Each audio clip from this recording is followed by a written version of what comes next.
तर स्वागत आहे भावांनो तुमचं आपल्या नवीन व्हिडिओमध्ये। आजचा ब्लॉग जरा वेगळा बनला आहे, त्यामुळे व्हिडिओला शेवटपर्यंत बघत राहा।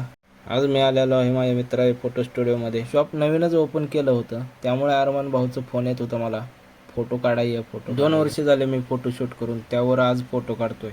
त्यामुळे अरमानला म्हणलं घे लवकर फोटो, कसं काढतोय बघू दे आज तू। अरमानने एकही मिनिट न वाया घालवता त्याने कॅमेराची सेटिंग लावायला सुरुवात केली। नंतर कॅमेरा रेडी झाला आणि अरमानने फोटो काढायला सुरुवात केली। अरमान भाऊला म्हणलं पोज तूच सांग, मला काही जमत नाही। 2च फोटो काढले पण कडक काढलं। फोटो काढून झाल्यानंतर आम्ही अकलूजला निघालो। अरमान भाऊला प्रँक व्हिडिओ शूट करायची ऑर्डर आली होती। ज्याचा व्हिडिओ शूट करायचा त्याला घेतलं गाडीवर आणि आलो अकलूजमध्ये। अकलूजमध्ये येऊन एका दुकानात जायचं होतं कपडे चेंज करण्यासाठी। दुकानात आल्यानंतर समजलं तात्या विंचूचा प्रँक करायचा दिसतोय हा, पण हा तात्या विंचू नसून हा टेडी आहे।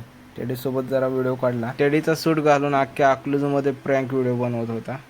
व्हिडिओ काढून झाल्यानंतर शाळेतला दोस्त गाठ पडला। भाऊच्या दुकानातला चहा टेस्ट करून बघा म्हणलं कसा लागतोय। भाऊ म्हणला माझ्या दुकानात प्रमोशन कर।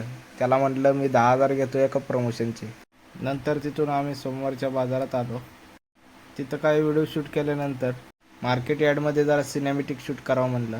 तिथलं शूट झाल्यानंतर आम्ही घराकडे निघालो। 10-12 व्हिडिओ शूट केल्यानंतर पण टेडीला घरी जा वाटेना। टेडी म्हणायचा आणखी व्हिडिओ काढा। टेडी काय आमचं ऐकच ना, पोरींच्याच मागं पळायला लागला। पोरीला अजून त्यापासून लांब लांब पळायला लागल्या। आता म्हणलं टेडी लय चाबरापणा करायला लागलाय, पोरींच्याच मागं लागलाय।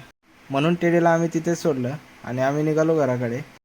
तर भावांना व्हिडिओ कसा झाला ते कमेंटमध्ये नक्की सांगा। व्हिडिओला लाईक करा आणि आयडीला फॉलो करा विसरू नका।